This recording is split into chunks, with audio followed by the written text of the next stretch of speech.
I'm Daisy. And I'm Terri. And this is the Monday Mindset Podcast, where we share things of interest to us and hopefully to you. So let's get started with episode number 143. And this week it's Terri's turn to share something with us. Terri, what have you got for us today? Well, Daisy, I was looking for something a little different than some of the podcasts that I usually share with you. And, just started going through, and it gives some recommendations based on what you listen to. Here are some other thoughts, and it took me a while, but I pulled one up that's called Motivation by Brendon Burchard. I don't know a lot about him, but I did listen to one of his books a couple of months ago. And so I feel like this is a good topic or a good resource. He is basically a best-selling New York Times author. His latest book is called High Performance Habits. He has done so much in business and leadership. He's won tons of awards, been, touted highly from Oprah Winfrey and all of these other people. So I thought, well, I should probably listen to his book. And I really did like it. One of the challenges I have with his stuff, though, is I feel like I have to extrapolate it a little bit because it's very kind of entrepreneurial focused. Like, how can you market to your audience better? How can you get more leads? These kind of things. And, that's not what I'm looking for in my personal development. But I do think a lot of his themes are very transferable to just living our lives in the way we want to live our life, feeling good about ourselves, accomplishing our goals, things like that. So that's the slant that I listen to him from. The podcast is called Motivation with Brendon Burchard. And this episode is called I Had Self-Hate Too. Mm-hmm. I thought, well, there's a little gem. And if you follow Brendon Burchard at all, have read any of his books or follow him, one of the things you know pretty quickly is that I think he was 19 at the time, but his high school sweetheart, I think they were engaged. She cheated, and it was a very bad breakup for him. And he got to a point where he was suicidal. And I don't remember the whole story about what kind of pulled him out of that. But so he went from being this broken-hearted, suicidal guy to being this person who teaches people how to succeed and build the lives they want and build the careers they want. So I really do think he's quite impressive. So I went back to this episode on having self-hate, and I thought, well, I'll listen to this. He talked about the idea that many of us create some self-hate, or we carry some self-hate, disrespect for ourselves, things like that. Sometimes it's because of something that someone else said or did that told us that we're not worthy. So, for example, in his life, his sweetheart choosing to have a relationship with someone else and ending their engagement, he interpreted that as meaning basically, I'm not lovable. I'm not worth being faithful to. And so, leading to some self-hate. And also talked about sometimes some of us carry self-hate or disrespect for ourselves because of mistakes that we've made, things that we've done that we would consider wrong or that we know are wrong. So he says, having this self-hate or this negative this lack of worth really interferes for us in achieving goals and living the life we want to live and feeling good. This is a pretty brief episode, but he really just talked about 3 basic ways to work on this. The first one being forgiveness, the second one being resetting of expectations, and the third one, realignment of integrity. So when he first started talking about forgiveness, I think most of us have heard, discussions of forgiveness before, that it's not about letting the other person off the hook or justifying what they've done if they've harmed you or injured you or hurt you in some way. But forgiveness, the way he just said it, it's really letting go of the emotional talons that are still holding on. And it just made me picture, I don't know, an eagle or a falcon or something carrying its prey around with these talons in it. Yeah, so that forgiveness element is more about you letting go of it rather than necessarily, like you say, letting them off the hook, or even sort of even really forgiving them. It's forgiving them into the extent that you can let go of it. Yeah, it's really... I mean, maybe more, but that's the crux. That's the important bit that he's talking about. It's almost letting yourself off the hook, letting yourself off the hook from having to carry the emotional burden. Yeah. Still going to carry the lesson learned. I'm still going to carry the memory. I don't have to forget, but I'm not going to carry the emotional baggage from that person's behavior. And I think the other piece of forgiveness that is important is, well, what if we're talking about it's not what someone else did to me, it's me. Can I forgive myself? Can I acknowledge that wasn't the greatest decision I made? I learned, I paid the price or whatever. And I'm going to, again, release that emotional kind of bondage from that experience. So I think forgiveness really is an important part, because if we're holding on to that emotional burden of someone else's deed or our own deed, it's hard to feel good about moving forward. It's hard to invest in ourselves. It's hard to do things that are difficult when you're seeing yourself as somehow not worthy. So forgiveness, I agree with him. I think that's a big step. The next one he talked about is changing our expectations. And he talked a bit in this section about perfectionism. And he talked about how many times people who are perfectionists will say to themselves or others, I'm not doing that yet because I haven't perfected it, or I've got to have the perfect plan. And you might recognize, you might recognize yourself. Yeah. But he said, really, perfectionism in that way is really just not doing it. It's sitting on the edge of it, looking at it, and almost being afraid of the risk of doing it imperfectly, finding out how it's going to go, not being perfect, facing the vulnerability of it.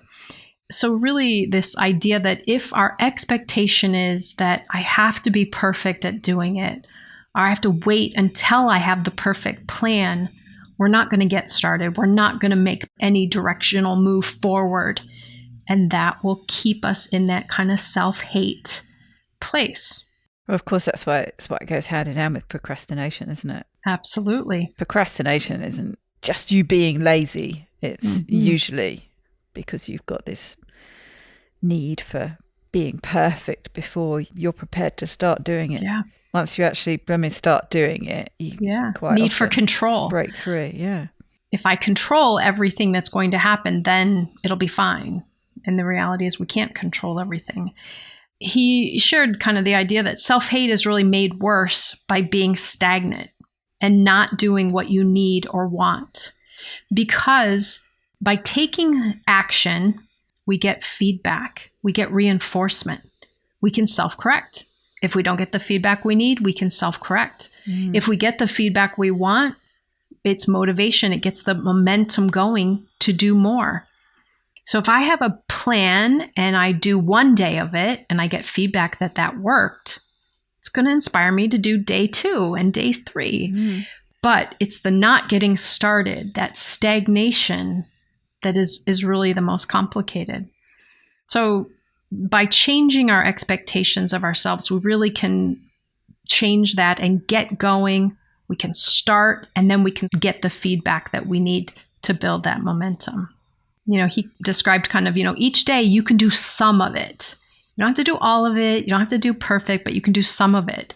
Show up, learn. His books really focus on learning and growth, that this is what prompts people to be really successful, is their desire to learn and grow.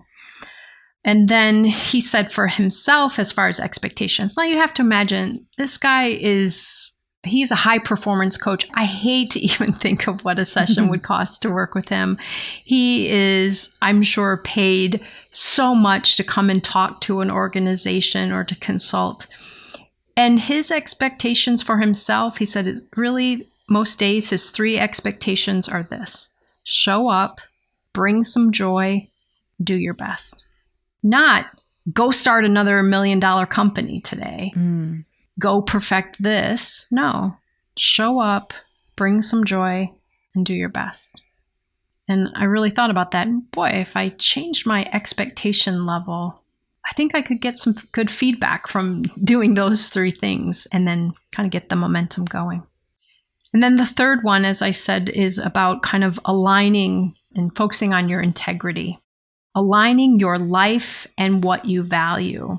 And in the beginning of this part, he talked about the game of golf. And he said one of the reasons he loves golf is that you get a new scorecard every day.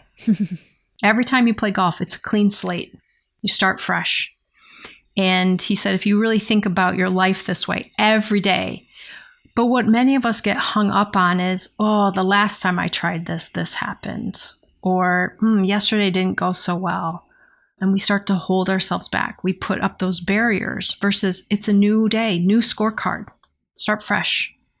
And going back to the integrity piece, he said, and this is a theme that I talk about a lot in my work, the integrity piece being honoring your word. If you say you're going to do it, do it. But obviously, this means you have to set realistic expectations. Because if you set unrealistic expectations, you're not going to be able to do them, which puts you out of integrity with yourself, which again gets us back into that self-hate, self-disrespecting kind of place. So if you honor your word and do what you say you're going to do, if you say, I'm going to walk for 10 minutes today, come hell or high water, you walk for 10 minutes that day. You don't have to do 3 hours. Honor the realistic expectation. Yeah, that's where it goes back in, doesn't it?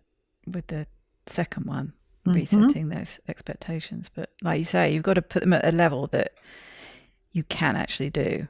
Or you're just setting yourself up to fail. And then you damage the integrity aspect of it, which then feeds back in negatively. And it could even tie into the first one. You don't forgive yourself for that. Exactly. I failed. I haven't followed through on what I said. I'm a loser. You know, we hear people saying things like this to themselves. And you really just talked about this kind of loop that really, it builds back in self-care, taking care of you as part of this process, and self-respect, which obviously then can help move out of a place of self-hate or disrespecting yourself and move back into this place where you feel positively enough about yourself and able to value what's going to happen today and coming days as far as growth and learning, to just keep improving, but keeping moving forward. So, very brief episode, but I thought just 3 great ways to think about this to really kind of combat the self-hate, the negative inside, to work on forgiveness, resetting your expectations, and realignment of your integrity. It's so interesting because just earlier today, I read the newsletter that comes out on Thursdays from James Clear. As you know, I'm a fan of his stuff, and I know for sure that you are. His newsletters are one of the ones that I do read. It's quite quick and brief. The format is that there are 3 ideas from him, a couple of quotes from somebody else. It's 3, 2, 1. 3 ideas from him, 2 quotes from others, and then 1 question for you. He poses usually quite a challenging question. But his third idea, which I immediately thought of when we were talking about just make a start, this problem with perfectionism and procrastination. This is what he says. Finish something, anything. Stop researching, planning, and preparing to do the work, and just do the work. Doesn't matter how good or bad it is. You don't need to set the world on fire with your first try. You just need to prove to yourself that you have what it takes to produce something. There are no artists, athletes, entrepreneurs, or scientists who became great by half finishing their work. Stop debating what you should make and just make something. Wow. That's timing, huh? Exactly. Isn't it funny how that happens? But yes, I literally read that a few hours ago, so I immediately thought of that. Yeah, that is super congruent with this message. And he said something else in this episode that I thought was interesting. Again, much of his focus is on, business leaders, people creating new businesses and entrepreneurs and things. But he said, oftentimes people have a misperception that people who are at the top of their game in businesses, that they just spend their whole day innovating and doing these set the world on fire tasks. And he said, in reality, I can't remember if he said 60% one way or 40 the other, but that was the breakdown. Either 40 or 60% of their time is spent on administrative tasks, assigning who's going to do something, emailing back, like nothing setting the world on fire, but still necessary tasks to just move the business forward. Only part of their time is in these grand things that we all might imagine. Like you said, an artist does a lot of painting or whatever their medium is. Everything they do and every stroke they paint is not a masterpiece. It's just progress. It's just part of it. So I love that quote that you shared there, Daisy. That's really powerful. It's also really difficult, I think, especially when you do get into the creative elements. And I suppose, creative doesn't have to necessarily mean something that you typically think of as creative, like painting or music or whatever it is. But you build it up into this whole cycle with the perfectionism and the procrastination, is that you put it up on a pedestal almost. Like I've been doing this with the garden design that I'm doing for somebody, and I'm very good at having those initial ideas and it all floats around in my head and I've kind of got it up there. But when it comes to putting it down on the paper, and I have this, when you talk about, there's this split between having all these admin tasks. So I can actually then, it's quite interesting actually, I should have more of these creative projects that need doing, because I find it easier then to focus on the in some ways easier things to just focus on and get through, like some batches of editing or something like that. Focus on that one. It gives you a big feel good tick in that you're feeling really productive, but you're getting through all that to free up this prime time to work on this creative project, this creative masterpiece that you put up on a pedestal, and you need to free up some quality time for it. And then when it comes to it and you freed up that time, and it's so hard. But having said that, when you do actually make a start and you break that initial, well, it's the inertia, isn't it? It's all about trying to get some momentum and starting to get going. And almost inevitably, when you actually start doing it, it's not quite as big and difficult, as dramatic as you've made it. Absolutely. Absolutely. And I think especially if what's holding you back is the self-judgment, the fear of judgment by others about your work. It won't measure up. It won't be good enough. I could do better. But if you can get rid of that perfectionistic expectation and really just focus on, what you described of just taking the steps, you'll get feedback. And I think most of us find that once we can start taking the steps, we feel capable. Yeah. Even if the steps are difficult. I recently started fasting again after I hadn't been fasting for a little while. And the first day it was like, I don't know, maybe this is too hard for me. And then after a certain number of hours, it's like, oh yeah, I know how to do this. I can do this. And then got that momentum going again. Yeah, momentum is key, I think. I think that first part that you were talking about, the forgiveness, I imagine that's probably one of the most difficult areas for people. And it made me think, when you were talking about it, tying back in with that third one, with the integrity element, but the following through, when you say you're going to do something and do it.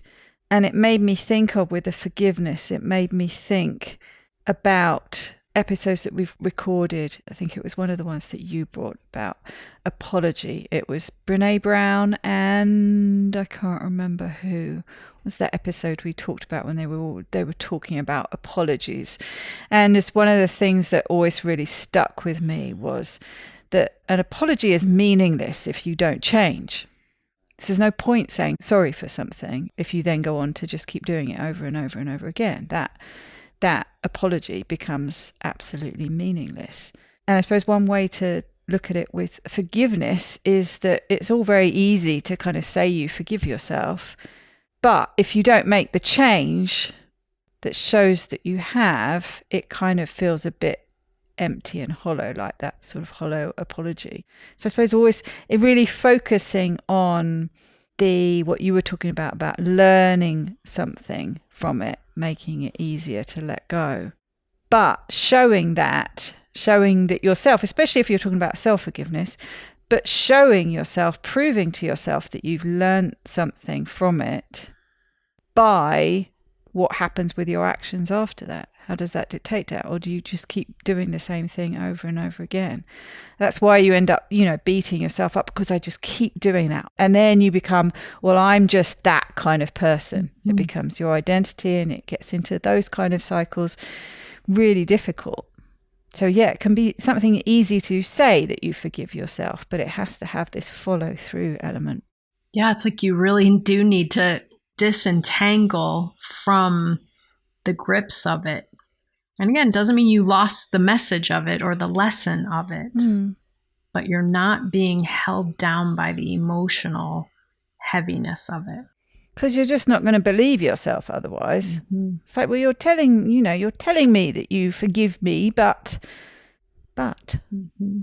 You saying that also reminds me, Daisy, I've used this quote a lot recently in my work, but a functional medicine person that I follow on social media, Dr. Will Cole, he has this meme that he shares once in a while that I think is so powerful. And he says, you can't heal a body that you hate. Mm. And I think that concept applies here. You can't root for yourself when you're still blaming yourself. Mm. You can't see your potential when you're hating on yourself. You can't move in a positive direction forward when you're holding yourself stuck in place. And to me, it just really reminds me, I wouldn't describe myself as someone who sits in a lot of self-hate, but I know there are messages floating around in my head. I hear them often, and I say them and share them, that are critical, that are limiting. They hold me back. They tell me what I'm not capable of doing. And they're coming from me. Even if I learned them somewhere else, they're now coming from me. Mm.